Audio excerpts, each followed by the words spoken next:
Bonjour à vous tous qui nous avez rejoints ce matin. Merci de nous accueillir chez vous. Nous sommes très heureux de partager ce moment d'étude d'abord avec vous. C'est pour ça que nous vous invitons dès maintenant à savoir poser des questions au fur et à mesure de l'étude, mettre des commentaires et également vous pouvez partager des sujets de prière que vous avez sur le cœur. Comme vous le savez, nous commençons notre temps d'étude par un temps de prière. Je suis très heureux d'accueillir ce matin Gabriel Monet. Je pense que beaucoup d'entre vous, vous le connaissez. Gabriel Monet est le doyen de la faculté adventiste de théologie de Collonges ici, et il est aussi professeur de théologie pratique. Moi, je pensais que toute la théologie était pratique. Explique-moi, je n'y connais pas grand-chose. C'est quoi la théologie pratique ? Bonjour à tous, bonjour Bernard. La théologie pratique se différencie des trois autres grands domaines de la théologie qu'on appelle la théologie biblique, la théologie systématique et la théologie historique. Alors, dans la théologie biblique, on étudie les textes. Dans la théologie systématique, on va étudier des thèmes, alors, en utilisant aussi les textes, bien sûr, mais en réfléchissant de manière plus thématique. La théologie historique, c'est prendre les leçons de l'histoire. Alors souvent, la théologie pratique a été conçue comme une branche d'application. On apprenait les leçons de la Bible, de l'histoire, de la systématique, et puis ensuite on les appliquait. Aujourd'hui, il y a une conception un peu différente de la théologie pratique qui se veut une instance d'analyse et de réflexion. C'est-à-dire qu'on s'intéresse à toutes les pratiques, et c'est une discipline qu'on appelle parfois indisciplinée, dans le sens où elle est aussi interdisciplinaire. On va partir des pratiques, alors qui peuvent être des pratiques d'église, de foi, la prière, le culte, la prédication, la catéchèse, l'accompagnement des enfants, des personnes âgées, mais aussi des actes de la vie normale, que ce soit le travail, la santé, etc. Et on va essayer de réfléchir théologiquement à ces pratiques-là pour les confirmer, les revisiter à partir des sciences théologiques autres, donc l'étude de la Bible, la systématique ou l'histoire, ou les sciences humaines, la psychologie, la sociologie, et ensuite pour revenir à des constructions et quelque chose de constructif pour vivre la vie spirituelle d'une manière la plus cohérente possible. Merci. En tout cas, on sent que c'est un sujet qui t'intéresse, qui te passionne. Et je pense que le thème du trimestre est aussi bien en lien avec cette notion de théologie pratique. Absolument. Nous avons donc l'habitude de commencer par un temps de prière pour vous, internautes, et pour, bien sûr, beaucoup plus large. Et Gabriel a accepté de commencer par la prière. Seigneur notre Dieu, nous te remercions pour l'opportunité en ce sabbat matin de nous pencher sur ta parole, qu'elle puisse devenir vivante par ton Saint-Esprit et par toi, Seigneur, aussi par notre étude, notre partage, et que tu puisses non seulement donner des éléments pour nos cerveaux, notre sagesse, mais que oui, cela puisse se transformer en des attitudes pratiques. Alors bien sûr dans le faire, mais peut-être aussi et surtout dans l'être. En tout cas, voilà, sois présent dans ce moment. Merci Seigneur. Amen. Amen. Pour encore mieux introduire Gabriel Monet, j'aurais souhaité qu'on projette un livre qui est aux éditions Vie et Santé. Le voilà, Vous serez mes témoins. C'est un livre que tu connais bien puisque tu l'as écrit. Mais je ne t'ai pas dit les questions que j'allais te poser sur ce livre pour garder un petit peu de spontanéité. D'abord, le titre. J'ai été interpellé quand j'ai lu ce que tu as dit par rapport à ce titre. Qu'est-ce que tu voudrais nous dire ? Vous serez mes témoins. Alors, le titre, c'est une citation biblique, ni plus ni moins, on en parlera, c'est un des textes du jour, enfin de la semaine, voilà. C'est quand Jésus va monter au ciel, dans le tout début du livre des Actes, et il fait cette promesse, vous serez mes témoins à Jérusalem, dans toute la Judée, la Samarie, jusqu'aux extrémités de la terre. Et donc, cette notion d'être des témoins me paraît vraiment intéressante et importante, parce que quand on parle, alors c'est un livre qui visite finalement tous les fondements bibliques de la mission. Et quand on parle de mission et d'évangélisation, j'ai parfois le sentiment qu'on met un peu une pression sur les uns ou sur les autres. On se la met tout seul parfois. C'est de notre devoir de bon chrétien de devoir évangéliser, être en mission, etc. Et cette phrase-là, alors, elle est intéressante et elle est d'ailleurs concomitante de l'ensemble de ce que la Bible dit par rapport à la mission et l'évangélisation. Ce n'est pas un poids qui est mis sur nos épaules, ce n'est pas une charge que l'on doit accomplir pour obtenir la reconnaissance de Dieu ou quoi que ce soit. C'est juste quand on est quelqu'un qui vit quelque chose avec le Seigneur, avec Dieu, avec Jésus, eh bien, et que c'est une bonne nouvelle, on ne peut pas faire autrement que d'en parler autour de nous. Quand on vit, on réussit un examen, comme alors, cette année le bac ou les autres examens ont été plutôt faciles à obtenir, semble-t-il. Mais imaginons un étudiant qui vient d'avoir le bac, les personnes qu'il va rencontrer, il ne peut pas faire autrement que de partager cette bonne nouvelle. Et être chrétien, c'est ça finalement, et c'est automatiquement être un témoin. Et donc avec cette phrase-là, je crois qu'il y a quelque chose d'important. Et d'ailleurs, le sous-titre est aussi important, hein. Une invitation à participer à la mission de Dieu.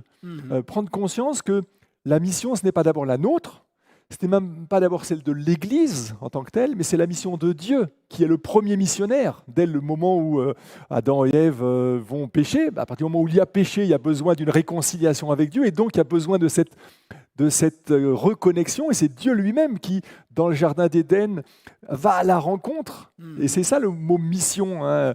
Ça vient du latin missio, aller à la rencontre d'eux. Et donc c'est Dieu qui s'envoie, être envoyé. C'est Dieu qui s'envoie à la rencontre d'Adam et Ève pour tenter une approche de réconciliation, de reconnexion. Et au passage, c'est très intéressant parce que il n'est pas là à essayer de convaincre Adam et Ève de revenir de leurs erreurs, de revenir à lui, etc. Mais il leur pose une question. Où es-tu ? Il les écoute. Et peut-être que le premier acte de l'attitude de témoignage, d'évangélisation, c'est plus une attitude d'écoute qu'une attitude de langage ou de conviction, d'explication de la parole de ce que l'on croit. En tout cas, c'est dans le dialogue. Et voilà. Et donc, c'est d'abord la mission de Dieu, et Dieu nous donne le privilège finalement de participer à sa mission. Et c'est en ce sens que nous sommes invités à être ses témoins. Et c'est même pas nous sommes invités, nous sommes ces témoins. Nous sommes ces témoins. Alors après, on assume ou pas ce qui va avec, mais on l'est. C'est une promesse de la part de Dieu. Ce qui m'a fait du bien dans l'introduction de ton livre, c'est de dire on a tendance à surtout se focaliser sur l'ordre « Allez, faites de toutes les nations des disciples ». Alors que vous serez mes témoins, ben voilà, par définition, du moment qu'on reconnaît Jésus dans notre vie, nous sommes témoins. Peut-être plus ou moins efficaces, mais nous sommes témoins. La question ne se pose même pas.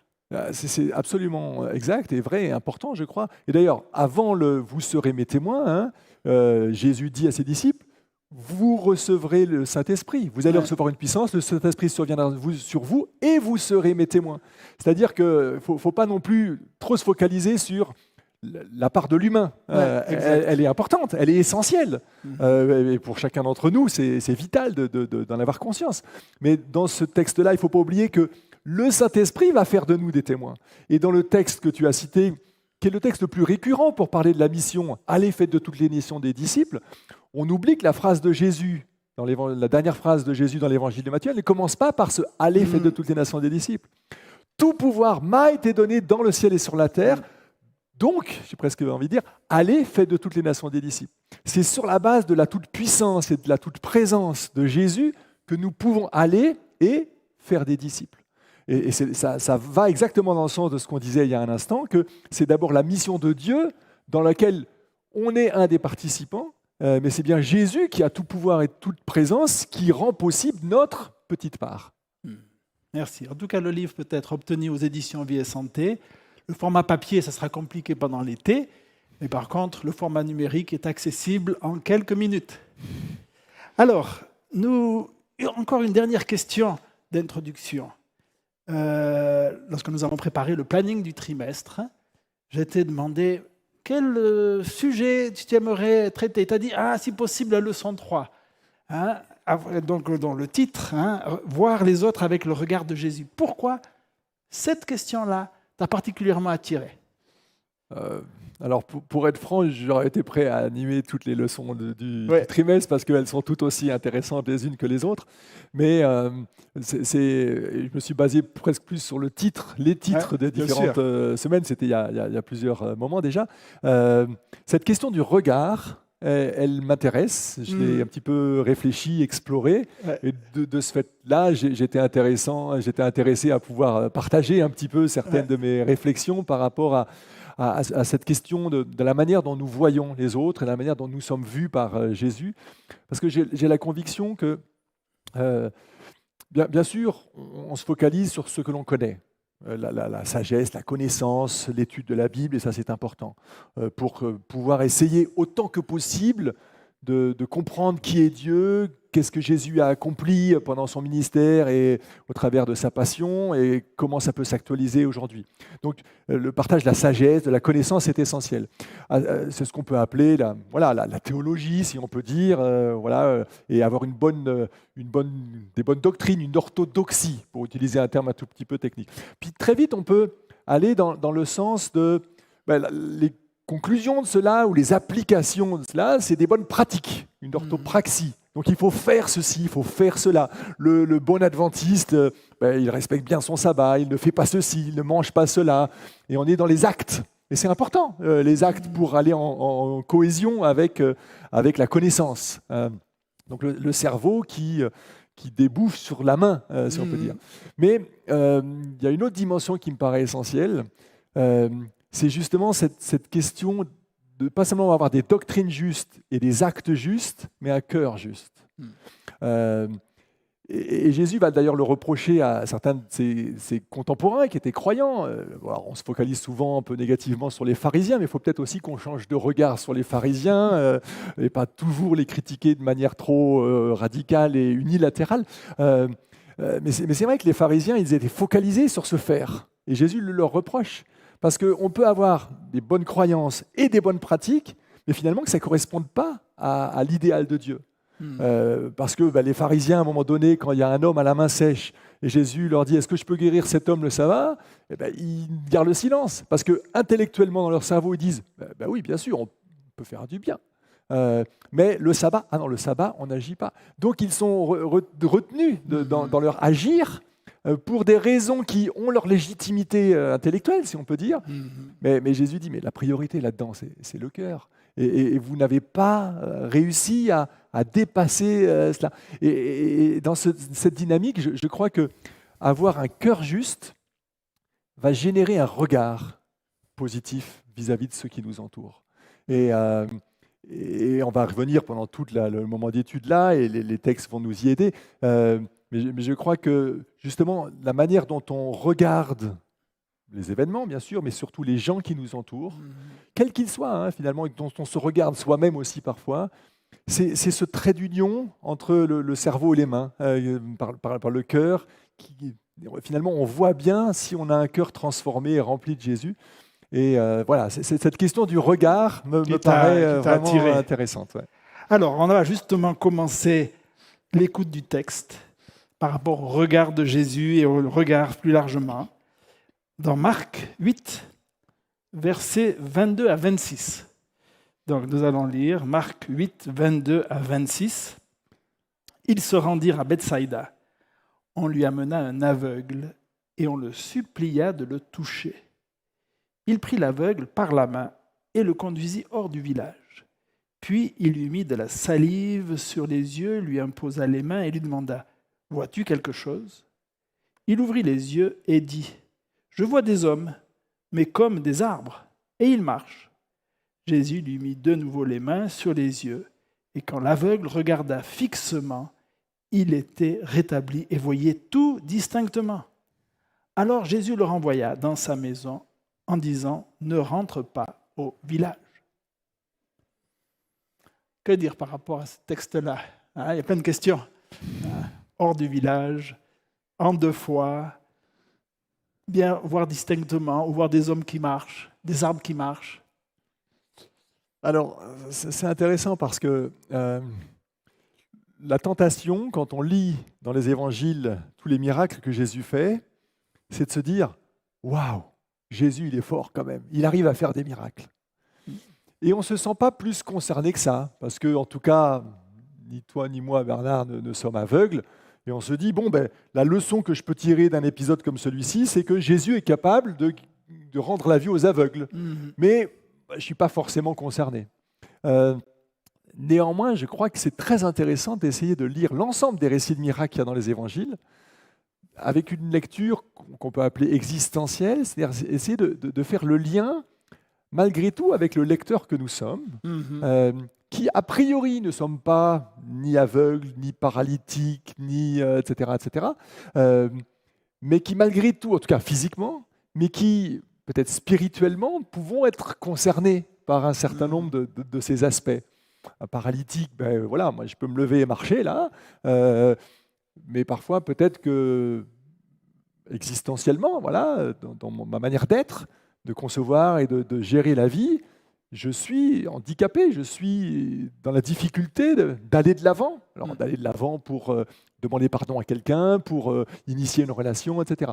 Et par rapport à cette question du regard, donc, puisque c'est ça qui nous intéresse cette semaine et dans ce texte-là en particulier, eh bien, je crois qu'il y a cette question à se poser, dans quelle mesure est-ce que je ne suis pas malgré tout l'aveugle? Et je crois qu'il y a des indices dans le texte qui peuvent nous permettre d'aller dans ce sens-là.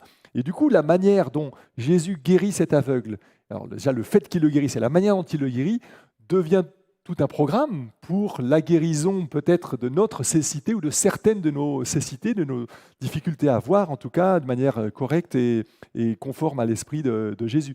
Et dans ce sens-là, il y a des choses très intéressantes. Alors je ne sais pas si tu veux qu'on rentre dans le texte, dans l'analyse des choses. On a plein de mentions de guérison d'aveugles. Il y en a beaucoup, effectivement. Mais pour celui-là, il y a des choses particulières. Hors du village, ne pas retourner dans sa maison après.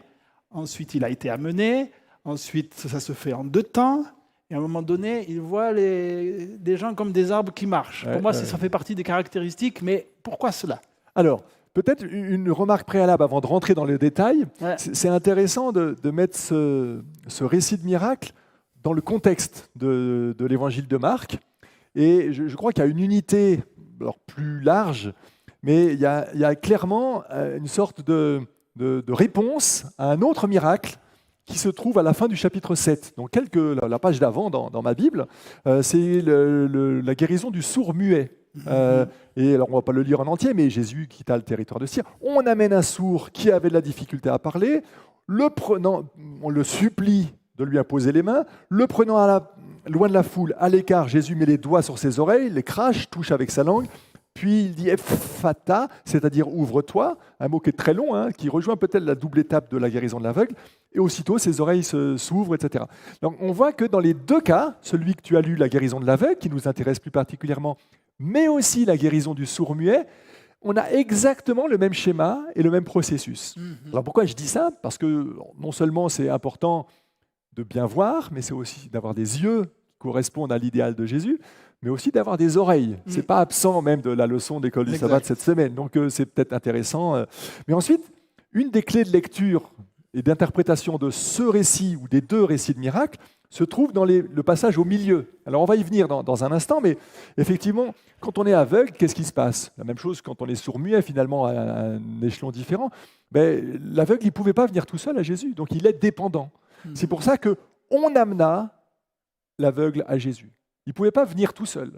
Et alors, dans le parallèle que nous est proposé de faire avec la dynamique du témoignage et de l'évangélisation, c'est vrai qu'aujourd'hui, on a dans nos réseaux relationnels plein de personnes qui ne sont peut-être pas capables, parce qu'ils n'en ont pas l'idée, parce qu'ils ne savent pas comment faire, d'aller faire une démarche pour découvrir qui est Jésus.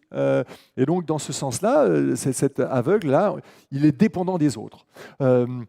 Mais ces autres-là, c'est intéressant qu'eux, ils ont la foi, ils ont une conviction que l'influence de Jésus peut être décisive pour lui.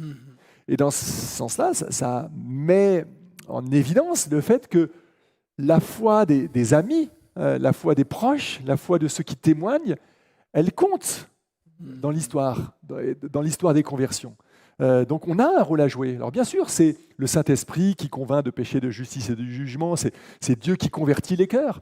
Mais notre rôle d'accompagnateur, de soutien, il n'est pas complètement anodin. Et donc, c'est important de le jouer. Voilà. Ceci étant, une fois que cet aveugle il est en face, il est mis en contact avec Jésus, quelle est l'attitude de Jésus? Là, elle est remarquable, elle est vraiment importante et intéressante. Prenant l'aveugle par la main, il le conduisit hors du village. C'est-à-dire que l'intention de Jésus, elle est clairement pas de faire du show, de faire le buzz, de dire « Regardez, je suis capable de guérir un aveugle » et de mettre les projecteurs braqués sur lui. Non, non, c'est pas ça qui l'intéresse. Ce qui l'intéresse, c'est cet homme-là, qui a un besoin, qui est dans une certaine souffrance, évidemment. Enfin, en tout cas, sa vie mériterait d'être élargie, d'être enrichie par justement la capacité à avoir. Et c'est ce besoin-là qui seul l'intéresse. Et c'est pour ça qu'il va s'isoler. Mais en même temps, c'est une clé de la manière dont Jésus peut nous transformer, peut nous redonner la vue. Ça ne se fait pas souvent, ou pas prioritairement, au milieu de la foule, mais dans le cadre d'une relation personnelle, intime avec lui. Alors, peut-être avant de continuer, il y a une forme d'ambiguïté dans l'utilisation de ce texte par rapport à notre sujet. Parce que, dans un sens, on se dit, mais nous devons être les personnes qui donnent la vue à ceux qui ne connaissent pas encore Jésus.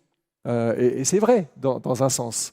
Et donc, cette attitude-là, d'amener à Jésus les autres, ceux qui sont aveugles encore aujourd'hui, bien, on peut suivre tout ce processus. Ceci étant, là, Jésus, et on va le voir avec le contexte, mais je crois qu'il s'adresse plus à ses disciples en priorité. Donc, c'est-à-dire à ceux qui témoignent, qui ont besoin de peut-être changer leur regard sur autrui.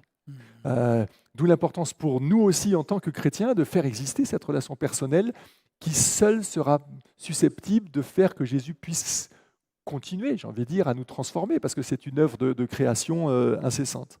Voilà. Et donc cette dimension du partage et de l'intimité, du partage dans un contexte favorable, empreint de sécurité et d'une fraternité intime, là, elle n'est pas valable simplement dans les rapports que je peux avoir avec ceux auprès de qui je témoigne, mais c'est important que je le développe aussi dans la relation que j'ai avec Jésus. Oui, je voulais poser une question. Tu as dit tout à l'heure, il y a des personnes qui ne peuvent pas par elles-mêmes, qui doivent être amenées. C'est une question qui me poursuit actuellement depuis qu'elle a été abordée par un homme jeune avec qui nous étudions la Bible. Et il m'a dit, mais ok, ça fait quelques mois, 1 ou 2 ans qu'il s'intéresse à la Bible. Et il dit, mais alors il y a personne qui a pu les amener. Qu'est-ce qui va se passer pour eux? Les personnes qui... S'il n'y a personne qui a pu les amener pour eux, qu'est-ce qui va se passer pour eux, pour leur salut? Il pense à sa famille. Donc c'est un Français, une bonne famille française, catholique, qui ne pratique pas. On connaît tout à fait ce schéma. Qu'est-ce qui se passe pour eux? Et que répondre? Parce que oui, il y a des gens qui ont tellement de préjugés par rapport à la religion, pour qui il faut pouvoir les amener. Et puis on a l'impression qu'il n'y a peut-être pas assez de moissonneurs pour amener toutes ces personnes-là à Jésus. C'est bien pour ça que Jésus dit qu'il y a peu d'ouvriers alors que la moisson est grande. Donc Jésus en avait déjà conscience au moment où il était sur cette terre. Alors pour répondre à la question, enfin, les quelques éléments que moi je pourrais répondre, c'est d'abord que chacun d'entre nous assume sa responsabilité, sa part, et qu'on prenne conscience qu'être un bon chrétien, ce n'est pas s'enfermer dans les murs d'une église juste pour le bénéfice de sa propre petite consommation spirituelle, même si c'est important à un moment donné de se retrouver entre chrétiens pour adorer Dieu et vivre des cultes, vivre des écoles du sabbat, s'enrichir dans des groupes de maison, etc. Mais c'est important de toujours avoir cette conception que ce que l'on fait, on le fait aussi comme un rayonnement, comme un témoignage, comme une invitation à faire venir les autres à la rencontre de Jésus. Et dans nos manière d'être Église ou de faire Église, par le langage qu'on utilise, par la musique qu'on va jouer ou avec laquelle on va adorer, dans la manière de parler, dans le langage qu'on va utiliser. Est-ce que c'est accessible à tout un chacun? Et est-ce que ce qui s'y passe est suffisamment agréable et positif pour que peut-être les uns ou les autres qui fréquentent aient envie d'amener leurs voisins, leurs collègues de travail, etc. Ou qu'ils puissent aussi trouver les mots pour témoigner. Donc voilà, que chacun, ce serait un vaste débat, mais que chacun assume sa part pour que justement il y ait des personnes qui sont quelque part sont amenés à disparaître. Ils ont un rôle qui est plus mince qu'on veut bien le croire, mais une responsabilité malgré tout. Parce que celui qui va transformer, c'est bien Jésus. Alors maintenant, et c'est bien parfois le cas, des personnes qui n'ont pas de personne pour les amener à Jésus dans un sens. Mais là, moi j'ai envie de répondre en gardant les humains et l'Église à sa place, sa petite place, et de dire que voilà, on est des moyens, des outils, des personnes, des collaborateurs qui pouvons, qui devons, qui sommes invités à participer à cette mission de Dieu. Mais c'est Dieu qui est responsable de tout cela. Et Dieu suscitera des hommes, des femmes, ou des occasions, ou des moyens directs. Moi, j'ai aussi rencontré des personnes. Je pense à une expérience d'une jeune femme de l'église dont j'étais pasteur en région parisienne, qui me dit, écoute, au jardin du Luxembourg, j'étais cette semaine en train de lire un livre, il y a une jeune femme qui a vu que j'étais en train de lire un livre spirituel et elle m'a posé une question. Elle m'a dit que depuis 2 ans, elle s'était mise à lire la Bible toute seule parce qu'elle aspirait à une dimension spirituelle à sa vie et voilà, elle aimerait pouvoir un peu confronter les idées qu'elle a eues à quelqu'un. Et donc du coup, elle m'a mis en lien, j'ai, comme on dit, fait des études bibliques, mais c'est même pas vrai. J'ai eu des échanges autour de la Bible avec cette personne qui était quelqu'un qui avait toute seule, alors sans de on, hein, et dans un sens c'est exceptionnel, mais ça veut bien dire que Dieu parfois prend des chemins insoupçonnés, mais elle avait une connaissance biblique, mais avec des valeurs qu'elle avait comprises, qui sont chères à notre Église adventiste, toute seule, sans l'aide de personne. C'est formidable, quoi. Je veux dire. Alors, ça n'empêche pas qu'on se dise, bon, de toute manière, si Dieu peut le faire directement, moi, je reste assis tranquillement. Non. Mais Dieu est capable de pallier à nos non-engagements, si on peut dire. Et puis au fait que nous avons un engagement limité, je pense à Jésus, qui était là dans ce petit pays de Palestine. Pendant 30 ans, il était juste dans Nazareth et qui devait dire, mais il y a un monde entier et pourtant il est resté là, quelque chose de limité pendant son ministère, et c'était le maître de la moisson qui dirigeait l'ensemble. Oui, absolument. Alors continuons par rapport à cet aveugle. Moi, ce qui nous interpelle tous, c'est cette guérison en 2 temps. Alors, comment l'interpréter? C'est ça qui t'interroge. Pour les internautes qui viennent de nous rejoindre, je vous rappelle que nous étudions Marc 8, et là on est verset 24, où on voit que Jésus guérit un aveugle en 2 temps. Il a dû s'y reprendre à 2 fois. Et je vous rappelle que vous pouvez apporter vos commentaires et vos questions. Alors, ce qui est intéressant, c'est que qu'une fois que Jésus a fait exister cette relation intime et personnelle avec l'aveugle, il va entamer son action. Et son action, elle commence par lui imposer les mains et lui mettre de la salive sur les yeux. Alors, c'est intéressant. Pourquoi la salive? Est-ce que Jésus avait besoin? Est-ce qu'il y a un pouvoir surnaturel? À l'époque de Jésus, certains pensaient que la salive avait un pouvoir guérisseur. C'est étonnant. Alors aujourd'hui, c'est toi le médecin dans le binôme que nous formons ce matin, donc tu pourrais plus dire que moi, mais il semble, en tout cas c'est ce que j'ai pu lire ici ou là, que la salive étant aseptisée, elle peut avoir une certaine forme sur une plaie de protection, peut-être quelque chose comme ça. Enfin voilà. Donc en tout cas, il y avait cette croyance populaire comme quoi, pourquoi est-ce que Jésus utilise la salive? En tout cas, si c'était une croyance populaire, ce qui est intéressant, c'est que Jésus l'utilise, c'est-à-dire qu'il ne cherche pas à sortir. Il ne faut pas se focaliser sur les moyens que Jésus utilise, mais sur la manière dont il s'y prend et la finalité. Et alors ensuite, la question, pourquoi ce miracle en 2 phases? Puisque dans un premier temps, après cette première imposition des mains et salive, Jésus qui lui pose cette question, vois-tu quelque chose? Et l'homme répond, je vois des gens, mais je les vois comme des arbres et qui marchent. Puis finalement, Jésus s'y reprend une 2e fois et l'homme va voir tout distinctement. Alors la première chose que moi j'ai envie de dire, c'est que j'ose penser que ce miracle en 2 temps illustre la difficulté de rendre la vue aux gens. Jésus aurait été capable, en un claquement de doigts, de redonner la vue à cet aveugle. Mais par ce processus difficile, avec une forme d'échec partiel dans un premier temps, Jésus est en train de nous dire que la guérison, le changement de regard qu'il veut susciter en nous, c'est un travail lent et difficile. Voilà, premier élément de réponse, en tout cas que moi j'ai envie d'y voir. Maintenant, c'est intéressant qu'il est évoqué qu'il voit, mais il voit flou, mais il voit quoi? Des arbres et qui marchent. Alors, il y a un premier niveau de lecture. C'est-à-dire qu'en gros, quand on ferme un peu les yeux, on voit les gens, on les voit un peu flous comme ça. Alors, ils se déplacent, parce que les gens, souvent autour de nous, ils se déplacent. Donc, c'est-à-dire que Jésus a déjà permis à cet homme de discerner le mouvement. Et puis, mais les personnes sont tellement floues qu'elles sont un peu comme des arbres. Alors, c'est vrai que dans un sens, c'est juste l'expression d'un flou qui a encore besoin d'un ajustement. Mais en même temps, ce n'est pas possible que ce soit anodin qu'il soit mentionné la notion d'arbre et la notion de marche, qui sont deux thématiques extrêmement importantes dans la Bible. L'arbre représente le juste. Psaume 1, c'est le verset le plus connu. Heureux l'homme est comme un arbre planté près d'un courant d'eau, il puise dans ses racines de l'eau qui lui permet de grandir et d'avoir du fruit. L'arbre symbolise le croyant idéal. Et ensuite, le fait de marcher, c'est cette capacité à être en mouvement. Jésus redonne la capacité à marcher à certains, et il critique les pharisiens ou les scribes d'être immobiles.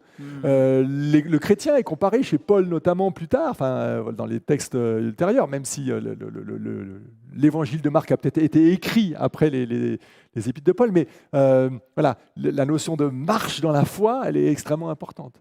C'est-à-dire qu'il s'agirait ici de voir autrui, dans cette première étape, comme des personnes, ceux qui nous entourent, qui sont potentiellement des hommes et des femmes de Dieu, et des hommes et des femmes qui sont en marche à la suite de Jésus. Parce que l'objectif, on l'évoquait tout à l'heure avec aller faire de toutes les nations des disciples. Faire des disciples, quoi? C'est des hommes et des femmes qui marchent à la suite du Maître. Donc être en marche. Donc être un disciple, c'est quelqu'un qui marche. Et donc dans cette dynamique-là, il y a quelque chose de tout à fait intéressant avec ce miracle en 2 temps. Merci. Et je pourrais rajouter cette notion de réponse de Dieu en 2 temps, ou en 3 temps, ou en 10 temps. Je pense que nous, on connaît cela. Je pense que Dieu, des fois, permet qu'on avance pas à pas, et notre foi a besoin de s'approfondir. Et le fait de savoir attendre et de voir que ce n'est pas immédiat est nécessaire des fois pour notre foi. Ouais. Je ne sais pas pour le cas de cet aveugle-là. Mais merci beaucoup pour ces éclairages-là. Alors, si tu peux me permettre, j'aimerais commenter encore un petit peu parce que, comme je l'évoquais, il y a, je crois, une clé de lecture pour la compréhension de ce passage dans les épisodes qui précèdent. Alors, il faut imaginer la situation. On a eu la guérison du sourd-muet, quasiment dans les mêmes circonstances que celle de l'aveugle qu'on vient de détailler là. On l'amène, on le supplie, Jésus prend à part cet homme. Ça semble difficile à venir avec ce soupir de Jésus pour guérir le sourd-muet. Et puis donc, en fin de journée, on pourrait presque dire, ou le lendemain, on ne sait pas trop, il n'y a pas de données de temps ici, il y a la guérison de l'aveugle à Bethsaïda. Qu'est-ce qui se passe entre les deux? Juste après la guérison du sourd-muet, Jésus va faire une multiplication des pains. On passe, il y a cette multiplication des pains. Les pharisiens, alors que Jésus va partir, verset 10 du chapitre 8, il monte dans la barque avec ses disciples pour se rendre dans la contrée de Dalmanutha, mais les pharisiens arrivent. Et qu'est-ce qu'ils demandent? Alors le texte nous dit qu'ils veulent lui tendre un piège, et ils demandent un signe qui vienne du ciel. Alors c'est incroyable, parce que Jésus vient de guérir un sourd-muet et de multiplier du pain pour nourrir toute la foule. Donc des miracles, des signes, il y en a déjà eu. Ils viennent d'y assister. Mais là, ils demandent encore un signe. Alors Jésus répond, poussant un profond soupir, comme pour, vous vous souvenez qu'il y a eu un soupir dans la guérison du sourd-muet, comme quoi il y a un lien entre ce passage et le texte ici, et la guérison et le passage ici. Jésus dit, pourquoi cette génération demande-t-elle un signe? En vérité, je vous le déclare, il ne sera pas donné de signe à cette génération. Donc il refuse de faire un miracle, juste pour le plaisir de faire un miracle et montrer qu'il en est capable devant les pharisiens. Et puis ensuite, effectivement, il monte comme prévu dans la barque avec ses disciples, et le texte nous dit, ironie de la situation formidable, les disciples avaient oublié de prendre des pains et n'en avaient qu'un seul avec eux dans la barque. Alors, c'est incroyable, ils s'inquiètent de cette situation. Jésus vient dans la journée, dans l'après-midi, le midi, on ne sait pas, avec 3 fois rien, de nourrir une foule entière. Et là, ils n'en ont qu'un et ils s'inquiètent. Ils pensent que Jésus va leur faire le reproche. Bon, Jésus leur fait cette recommandation. En gros, il fait le bilan de la journée. Il analyse la situation et en particulier le dialogue avec les pharisiens. Attention, prenez garde au levain des pharisiens et à celui d'Hérode. Quel sens de l'humour, Jésus, là. Il utilise le contexte du pain dans lequel il baigne pour en faire une métaphore. Méfiez-vous du levain des pharisiens qui peut comme ça s'immiscer dans la pâte et puis prendre plus de place. Et là, le texte nous dit, les disciples, donc les 12, se mirent à discuter entre eux parce qu'ils n'avaient pas de pain. Donc ils comprennent la remarque de Jésus comme étant un reproche du fait qu'ils n'ont pas été suffisamment prévoyants à prendre du pain pour leur voyage dans la traversée du lac de Galilée. Et alors Jésus s'en aperçoit, et là il y a la clé de lecture de notre texte. Jésus s'en aperçoit et leur dit, « Pourquoi discutez-vous parce que vous n'avez pas de pain ? Vous ne saisissez pas encore et vous ne comprenez pas ? Avez-vous le cœur endurci ? Vous avez des yeux ? Ne voyez-vous pas ? Vous avez des oreilles ? N'entendez-vous pas ? Ne vous rappelez-vous pas, quand j'ai rompu les 5 pains pour les 5000 hommes, combien de paniers pleins de morceaux vous avez emportés ? Ils dirent 12. Et quand j'ai rompu les 7 pains pour les 4000 hommes, combien de corbeilles pleines de morceaux avez-vous emportés ? Ils dirent 7. Et il leur disait, ne comprenez-vous pas encore ? Et juste après, ils arrivent à Bethsaïda, on lui amène un aveugle. C'est incroyable. En fait, c'est formidable comment il y a, dans la majorité des récits de miracles, un lien entre les paroles de Jésus et ses actes. Et du coup, ces 2 miracles, finalement, alors celui de l'aveugle, mais aussi celui du sourd-muet, sont des gestes physiques, des miracles physiques que Jésus accomplit pour ces 2 hommes qui en avaient besoin, mais qui deviennent des signes de la guérison, non pas physique, mais spirituelle, de ceux qui ont besoin d'avoir leurs oreilles débouchées et leurs yeux dévoilés pour se mettre à bien entendre et à bien voir. Et c'est qui ? Ce sont les disciples, qui pourtant manifestent une foi à certains égards remarquable, comme chacun de vous et moi. Et c'est dans ce sens-là que tout d'un coup, je dois lire le texte de la guérison de l'aveugle en me disant, mais c'est moi l'aveugle qui ai besoin d'être guéri. Parce que Jésus m'accuse, comme il le fait pour ses disciples, de ne pas toujours avoir le bon regard sur ceux qui m'entourent, sur les situations. Et j'ai besoin d'être transformé. Et c'est intéressant, là, le lien entre « avez-vous le cœur endurci ?» Des yeux, ne voyez-vous pas ? Des oreilles, n'entendez-vous pas ? On retrouve ce lien entre les yeux, les oreilles, mais aussi le cœur, qu'on évoquait au tout début de notre dialogue. Ouais. Finalement, être capable de se laisser guérir par Jésus pour être alors capable d'écouter comme il le faut, de voir de manière juste, ça implique un cœur transformé. Merci beaucoup. Alors moi, on voit que le temps passe. J'aurais souhaité qu'on contemple un peu plus le regard de Jésus. Comment Jésus regardait les êtres humains qui étaient face à lui. Et bien sûr, on pense à la femme à Samarie, donc dans Jean chapitre 4. Jean chapitre 4, on ne va pas tout lire, mais quand même, on va lire quelques versets. Tout à l'heure, nous avions notre prière avec l'équipe technique et Sharon a relevé dans sa prière ce verset 4. Il fallait qu'il traverse la Samarie. Beaucoup de choses ont été dites sur il fallait, ce il faut.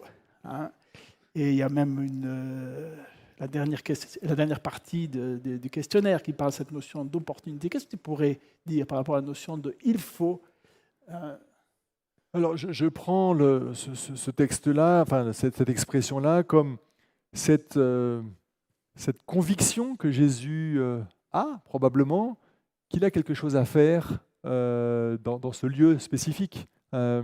C'est comme parfois, je pense que finalement, se laisser ouvert à l'influence du Saint-Esprit par rapport à nos attitudes, où certains, à un moment donné, on se sent poussé à dire quelque chose à quelqu'un, ou à aller à participer à telle rencontre, ou à... Voilà, moi, j'y lis l'influence du Saint-Esprit qui poussait, là. C'est comme quand Paul dit... c'est pas moi qui choisis de témoigner, c'est une force qui est en moi qui m'y oblige. Voilà, il fallait, c'est cette conviction intérieure qui a besoin de s'accomplir en réalisant telle ou telle mission finalement. Et voilà, je crois que là, il fallait, c'est la même chose comme dans le texte, on n'aura peut-être pas le temps de l'évoquer, mais quand Philippe est pris par le Saint-Esprit, là où il devait aller sur ce chemin désert où on se disait mais il n'y aura personne auprès de qui témoigner. Eh bien si, il y a ce char avec l'eunuque éthiopien qu'il va rencontrer, il fallait qu'il y aille, poussé par le Saint-Esprit. Et donc là, c'est comme ça que je lis ce texte. Merci. Alors, je vais lire la présentation de la femme. Verset 7, une femme de Samarie vint puiser de l'eau. Et alors, là derrière, quel va être le regard de Jésus face à cette femme qui vient de Samarie et qui vient puiser de l'eau il faut savoir, à midi? je pense que voilà, d'une part, qui sont les Samaritains par rapport aux Juifs, hein, ils ont des racines communes, c'est des frères d'histoire, si on peut dire, et parfois nos meilleurs ennemis sont parfois nos plus proches. Hein, les gens qui sont éloignés, finalement, l'antagonisme est parfois moindre. Donc il y avait une vraie concurrence, des vraies disputatio, si on peut dire, entre les Samaritains et les Juifs, pour des raisons religieuses, pour des raisons politiques, etc. Ils étaient des ennemis. Alors il faut savoir en plus que la Samarie est vraiment au milieu de la Judée et de la Galilée, donc il y avait des problèmes par rapport à tout un tas de choses. Leur lieu de culte différait. Les Samaritains considéraient que le lieu de la révélation et de l'adoration, c'était le mont Garizim, alors que les Juifs, c'était évidemment Jérusalem. Voilà, il y a cet antagonisme entre les Juifs et les Samaritains. Donc, cette femme samaritaine, c'est déjà une étrangère pour Jésus et les disciples. Ensuite, c'est une femme. Et il n'est pas de bon ton pour un homme de s'adresser à une femme comme ça et de prendre l'initiative. En plus, si elle est là à midi, on peut penser qu'elle n'est pas seulement là pour puiser de l'eau. Elle est là peut-être pour offrir d'autres services, si on peut dire. En tout cas, tout, finalement, rien n'encourageait à ce que Jésus prenne l'initiative du contact, du dialogue. Et pourtant, alors encore une fois, comme dans la guérison de l'aveugle tout à l'heure, les disciples s'en vont pour dans la ville acheter à manger, et Jésus se retrouve seul avec elle. En plus, dans cette solitude, on pourrait dire cette intimité qui peut être précieuse pour transformer les cœurs, mais ambiguë aux yeux des regards de tiers. Ça a été le cas des disciples d'ailleurs qui étaient bien étonnés. Mais qu'est-ce que tu fais avec elle? Tu lui parles, ta réputation est en... Il n'y avait pas encore les photographes de je ne sais pas quel magazine d'aujourd'hui, mais si ça avait été à cette époque-là, il aurait fait la une en disant regardez la star Jésus avec qui il fricote. Mais alors, ce qui est formidable, c'est que Jésus prend l'initiative de lui parler contre toutes les règles sociales qu'on pouvait imaginer. Mais il lui fait une demande. Donne-moi à boire. Donne-moi à boire. Et ça, je trouve, c'est très interpellant parce que est-ce qu'on envisage, parce que là, on est dans une situation d'évangélisation, de témoignage, et on va voir comment ça fonctionne et que ça fonctionne bien. Et finalement, ce n'est pas seulement cette femme, mais tout son environnement, tout son réseau relationnel qui va devenir croyant et des disciples de Jésus. Mais la première étape de cette démarche d'évangélisation de Jésus, encore une fois, ce n'est pas de dire « Ah, j'ai quelque chose à te dire, j'ai une bonne nouvelle à t'annoncer, est-ce que tu veux bien écouter? J'ai une série de conférences, 27 conférences d'1 heure, tu veux bien les écouter là en version abrégée ?» Non, c'est « Je te demande un service. Est-ce que tu peux faire quelque chose pour moi ?» Étonnant, hein mais du coup, c'est donner de la valeur à l'autre, d'entrer, de manière qui va retourner quelque part son cœur. Et là, tu parlais, et c'est l'objet de la perspective de notre étude ce matin, le regard de Jésus. Jésus ne voit pas dans cette femme, alors il le voit peut-être aussi, mais il ne voit pas dans cette femme quelqu'un de pauvre, à la misérable, qui aurait besoin d'être augmenté. Bien sûr, c'est vrai aussi, mais il voit d'abord quelqu'un qui peut lui rendre un service. C'est-à-dire quelqu'un qui a de la capacité. Quelqu'un qui a un potentiel, qui peut faire quelque chose. Et par cette phrase, il lui dit cela. Comment est-ce que nous voyons les personnes qui nous entourent, qui ne connaissent pas Jésus, qui ne connaissent pas toutes les belles vérités de l'Église adventiste, même si c'est parfois d'autres chrétiens, et on se dire, voilà, mais il faut absolument que je lui dise ceci et cela, parce qu'il ne connaît pas. Non, mais est-ce que je m'intéresse à la personne et qu'est-ce qu'elle peut me dire, peut m'apporter, pour instaurer un dialogue qui permettra ensuite, c'est vrai, de peut-être dire des choses, partager des choses, mais sans que je me place dans une situation de supériorité. Ouais. Alors par rapport à cette notion de regard, on nous invite aussi à nous arrêter sur verset 35, je saute, mais après on va revenir. Oui. Ne dites-vous pas qu'il y a encore 4 mois jusqu'à la moisson? Eh bien, je vous le dis, levez les yeux et regardez les champs qui sont blancs pour la moisson. Donc de regard, le regard des disciples, il disait, il fait chaud, on est chez les étrangers samaritains, et Jésus, lui, qui voit une moisson. Pourquoi? Pourquoi cette différence? Jésus, lui, il a cette capacité à ne pas s'arrêter à ce qui frappe les yeux, pour reprendre une formule de Samuel en lien avec l'onction de David, hein, à ce qui frappe les yeux, mais à ce qui est plus caché et au potentiel qu'il y a en chaque personne. C'est sûr que la femme samaritaine, avec sa vie plutôt brancardante, enfin voilà, pas très épanouie, heureuse à ce moment-là, Jésus ne l'enferme pas dans ce regard que tout un chacun pourrait poser sur elle.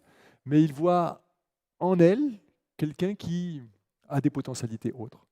Et je crois que Jésus, nous regarde chacun comme ça, non pas seulement avec les taches de léopard qui sont sur nous, hein, voilà, mais avec tous nos manquements. Et ils sont là, nos manquements, hein, il ne faut pas les nier. Mais Jésus a cette capacité de voir en chacun des êtres qui peuvent avancer, qui peuvent grandir, qui peuvent être pardonnés, qui peuvent agir en nouveauté de vie, et ainsi de suite. Et on est invité, et c'est pour ça qu'on a besoin de changer nos cœurs et nos regards, pour à notre tour essayer d'imiter ce regard de Jésus et voir dans les autres, non pas la personne qui m'a fait qui m'a grillé une priorité, quand même elle exagère, etc.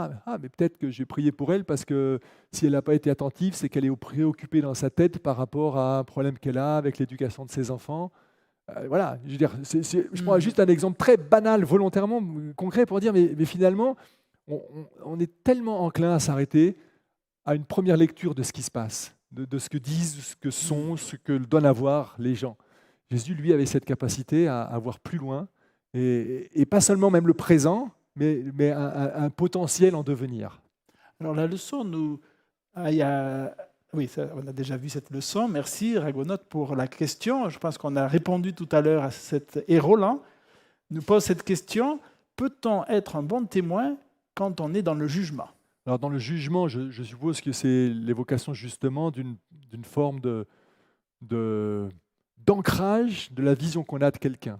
Voilà, je croise quelqu'un qui chapard d'une pomme sur un étalage. Je vais le juger. Celui-ci, c'est un voleur. Et toutes les fois que je croiserai cette personne-là qui habite l'autre quartier, c'est le voleur. Voilà. Donc, d'une certaine manière, est-ce que je peux être un témoin auprès de lui? Si je reste avec mon image et mon regard, à te dire c'est un voleur, c'est quelqu'un de mauvais, c'est terminé.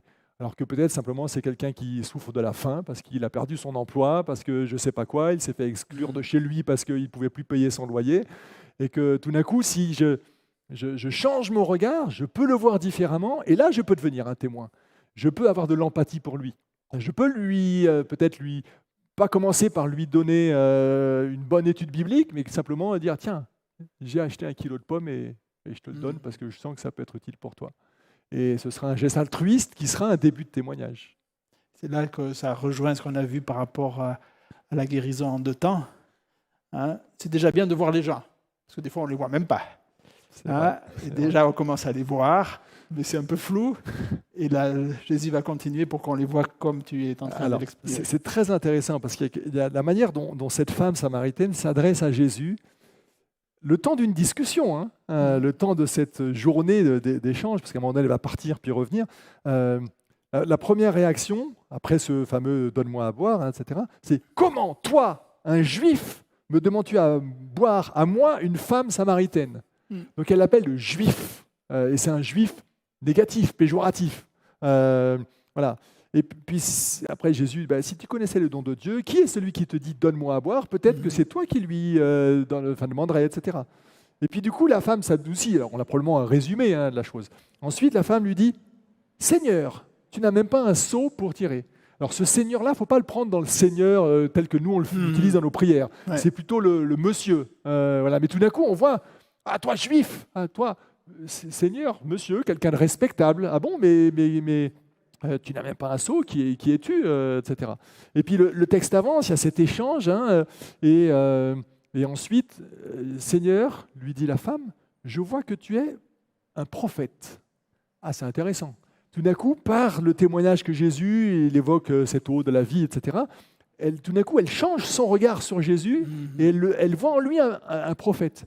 Et puis ensuite, avec ce dialogue autour, là, il y a un petit dialogue par rapport à l'adoration. Est-ce qu'il faut adorer à Jérusalem ou sur le mont Garizim? Et Jésus dit qu'il faut adorer en esprit et en vérité. La femme lui dit, je sais qu'un Messie doit venir, celui qu'on appelle le Christ. Et Jésus lui dit, je le suis, moi qui te parle. Et petit à petit, elle va discerner finalement Jésus comme le Messie. Et à la fin, avec ses amis, elle va le voir, le dernier verset, comme le sauveur du monde. C'est très très intéressant cette évolution. Juif, Seigneur, prophète, Christ, sauveur. Un changement complet et radical de regard que cette femme a sur Jésus, qui est rendu possible parce que Jésus a eu ce regard sur elle, qui est un regard bon, empathique, et avec cette potentialité de voir en elle quelqu'un qui pouvait le voir comme ça. Merci beaucoup. Le questionnaire nous invite à voir certains personnages secondaires de la Bible qui avaient la capacité d'avoir un regard un peu comme celui de Jésus. On nous parle d'André, et peut-être si on peut avoir un petit commentaire sur André. Je pense aussi à Barnabas dans les Actes, qui est aussi ce type de personnage qui n'est pas sur le devant de la scène, mais qui sait voir et qui sait aller chercher. Qu'est-ce que tu pourrais dire sur André, puisqu'on nous parle d'André dans cette leçon? Alors André, c'est pas un héros de la Bible. D'ailleurs, voilà, c'est pas quelqu'un qu'on met souvent en exergue comme ça. Et pourtant, c'est dans trois épisodes qui nous ont été proposés de lire cette semaine. C'est intéressant parce que c'est lui qui amène Pierre, le Pierre, à Jésus. Il a rencontré Jésus avant lui, grâce à d'autres avant, les disciples de Jean. Et puis ensuite, il y a toute une chaîne comme ça où chacun est important. Donc c'est peut-être une personne lambda, on pourrait dire, ce André, mais finalement, il a su être le relais nécessaire. Puis après, dans l'épisode de la multiplication des pains, il est celui qui a réussi à se lier avec les uns et avec les autres, et avec ce jeune qui a quelques pains et 2 poissons, et qui va leur apporter à Jésus, et ainsi de suite. Donc c'est parfois avec des Pierre ou Paul, on se dit, mais je ne pourrais jamais être comme lui, quoi. Moi, le petit chrétien lambda.